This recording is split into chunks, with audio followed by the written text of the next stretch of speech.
زبان سے ادا کیا وہ ہے میں اللہ کا بندہ ہوں، اللہ مجھے کتاب دے گا، مجھے نبی بنائے گا اور میں تمہاری اصلاح کروں گا۔ یہ جملہ عیسیٰ علیہ السلام نے 55 میں کہا، اور اس کے بعد مفسر کہتے ہیں کہ جب بولنے کی عمر آئی تب انہوں نے بولنا شروع کیا۔ تو جو لوگ یہ عقیدہ رکھتے ہیں کہ ثالث و ثلاثہ کہ عیسیٰ علیہ السلام اللہ کے نعوذ باللہ من ذالک بیٹے ہیں، تو انہیں قابل غور بات یہ ہے، سوچنا چاہیے کہ عیسیٰ علیہ السلام بیٹے نہیں ہیں بلکہ اللہ کے بندے ہیں۔ خود انہوں نے اپنی زبان سے کہا ہے کہ میں اللہ کا بندہ ہوں، اللہ مجھے کتاب دے گا اور میں تمہاری اصلاح کروں گا۔ اس طرح مریم اور عیسیٰ علیہ السلام کا واقعہ اس صورت میں ملتا ہے، اور آخر میں ابراہیم علیہ السلام اور ان کے والد کا تذکرہ آتا ہے۔ ابراہیم علیہ السلام ایک ایسی شخصیت توحید کے لمبردار، اکیلے تنہا ہیں اور اپنی قوم کی اصلاح کرتے ہیں۔ سب سے پہلے اپنے والد کی اصلاح کرتے ہیں، اس سے پہلے غور کرتے ہیں کہ میرا خالق کون ہے۔ ہر انسان کو غور کرنا چاہیے کہ ہم آئے کہاں سے، کیسے ہم لوگ آئے، اور ہمارے آنے کا مقصد کیا ہے، اور ہمیں جانا کہاں ہے۔ یہ 3 سوالات ایسے ہیں، اگر انسان اس پر غور کرنے لگ جائے تو یقیناً اس کو پتہ چل جائے گا کہ ہم کہاں سے آئے، تو معلوم ہوگا کہ ہم کو پیدا کرنے والا کون ہے، کیوں آئے، معلوم ہو جائے گا کہ پیدا کرنے کا مقصد اس کی عبادت ہے، کہاں جانا ہے۔ تو اس کے بعد ایک زندگی شروع ہونے والی ہے جو آخرت کی زندگی ہے، ہمیشہ ہمیشہ کی زندگی، وہاں جانا ہے، اس سے پہلے حساب کتاب دینا ہے، تو انسان کی ساری زندگی بدل جائے گی۔ تو ابراہیم علیہ السلام غور کرتے ہیں کہ میرا معبود کون ہے، سورج کو دیکھتے ہیں، چاند کو دیکھتے ہیں، ستاروں کو دیکھتے ہیں، پھر کہتے ہیں یہ میرے معبود نہیں ہو سکتے، بلکہ میرا معبود وہ ہے جو ان کو پیدا کیا ہے، کو چلا رہا ہے۔ اپنے والد کو دیکھ رہے ہیں کہ اپنے ہاتھ سے وہ خود بت بنا رہے ہیں، اس کو کلر کر رہے ہیں، اپنے کندھوں پہ لاد کے بازار میں لے جا رہے ہیں، پھر بیچ رہے ہیں، اسی کے پیسے سے نہیں اتار رہے ہیں۔ ابراہیم علیہ السلام اپنے والد کو سمجھاتے ہیں، کہتے ہیں اے ابو جان، تم ایسے لوگوں کی کیوں عبادت کرتے ہو جو نہ سن سکتے ہیں، نہ دیکھ سکتے ہیں، نہ بول سکتے ہیں، نہ یہ کھا سکتے ہیں، نہ پی سکتے ہیں، ایسا معبود کیسے ہو سکتا ہے؟ ابراہیم علیہ السلام کے والد کہتے ہیں زیادہ بات کرنے کی ضرورت نہیں ہے، میرے معبودوں کو برا بھلا مت کہو، ورنہ میں کیا کروں گا، پتھروں کے ذریعے پتھروں سے تمہیں مار کے ہلاک کر دوں گا۔ ابراہیم علیہ السلام خاموشی اختیار کرتے ہیں، یہاں توحید کی دعوت گھر میں دیتے ہیں، گھر سے نکالے جاتے ہیں، قوم میں پہنچتے ہیں، قوم میں دعوت دیتے ہیں، قوم والے ایک جگہ ہو جاتے ہیں، تنہا اکیلے ابراہیم ہے، اور بادشاہ کی بات پہنچتی ہے، سارا واقعہ آپ جانتے ہیں۔ بتانا مقصد یہ ہے کہ جب کسی انسان کے دل و دماغ میں توحید گھر کر جاتی ہے تو چاہے اس کا گھرانہ اس کی مخالفت کرے، چاہے اس کا محلہ اس کی مخالفت کرے، چاہے اس کا شہر اس کی مخالفت کرے، چاہے صاحب کا بادشاہ مخالفت کرے، وہ اپنے توحید و ایمان سے نہیں پھرتا ہے، اللہ پر یہ ایمان پیدا ہوتا ہے۔ تو اسی کا تقاضا ہے کہ ماہ رمضان جو ہمیں ملا ہے کہ اپنے ایمان کا جائزہ لیں، اپنے اعمال کا جائزہ لیں اور اپنے ایمان کو مضبوط کریں۔ تفصیلی باتیں ابراہیم علیہ السلام کے سلسلے میں مختصراً یہی کہ انہوں نے اپنی توحید کو نہیں چھوڑا، گھر کو چھوڑنا گوارا کیا، ملک کو چھوڑنا گوارا کیا، آگ میں جانا پسند کر لیے، لیکن توحید کے دامن کو نہیں چھوڑا۔ تو یہ چیز ہے جو ہمیں سبق دیتی ہے کہ ہماری زندگی کے اندر بھی جب اللہ ہمیں ہدایت دے دے اور ہم بات ہمارے سمجھ میں آ جائے تو عمل کو ترک نہیں کرنا چاہیے۔ کچھ لوگ کہتے ہیں کہ اگر میں داڑھی چھوڑ دوں گا تو لوگ کیا کہیں گے، اگر میں نمازی ہو جاؤں گا، ارے کل تک تو ایسا تھا آج نمازی ہو گیا، لوگوں کے لیے مت لائیے۔ لوگ کبھی بھی، آپ جانتے ہیں تاریخ گواہ ہے، کوئی انسان اچھا کام کرتا ہے تب بھی لوگ کچھ نہ کچھ بولتے ہیں، برا کام کرتا ہے تب بھی بولتے ہیں، لیکن یہ ایک عجیب کیفیت ہمارے اندر، مرنے کے بعد اس کی تعریف کرتے ہیں، جبکہ اللہ کے نبی صلی اللہ علیہ وسلم کہتے ہیں کہ انسان کی تعریف سامنے کرو، سامنے تم تعریف کرو اس کی، بتاؤ تمہارے اندر ایک غلطی ہے۔ ایک مسلمان دوسرے مسلمان کا آئینہ ہے، آئینے کا کام کیا ہوتا ہے؟ پیچھے جا کر بتانا نہیں۔ آئینے کے سامنے ہم جب جاتے ہیں تو آئینہ ہمارے غلطیوں کی اصلاح کرتا ہے، اور جب ہم ہٹ جاتے ہیں تو خاموشی اختیار کرتا ہے۔ لیکن ہمارا ماحول معاشرہ کچھ ایسا بن گیا ہے، آئینہ تو ہم ہیں لیکن وہاں اس کو کچھ نہیں بتاتے، جیسے وہ باہر نکلتا ہے اس کے بارے میں برائی کرتے ہیں۔ اگر اتفاق بن جاتا ہے تو اچھائیاں اس کو یاد آتی ہیں،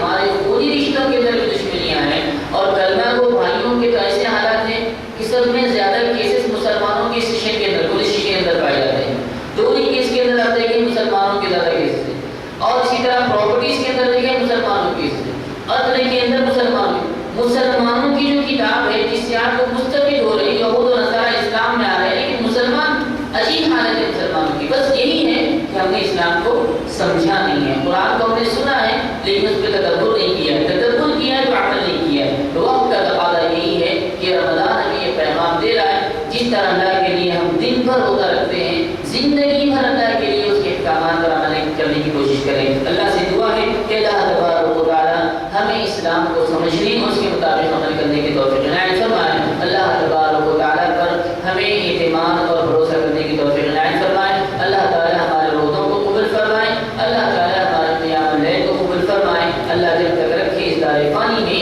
ہمیں ایمان اور اسلام کی حالت میں رکھے جب ہمارا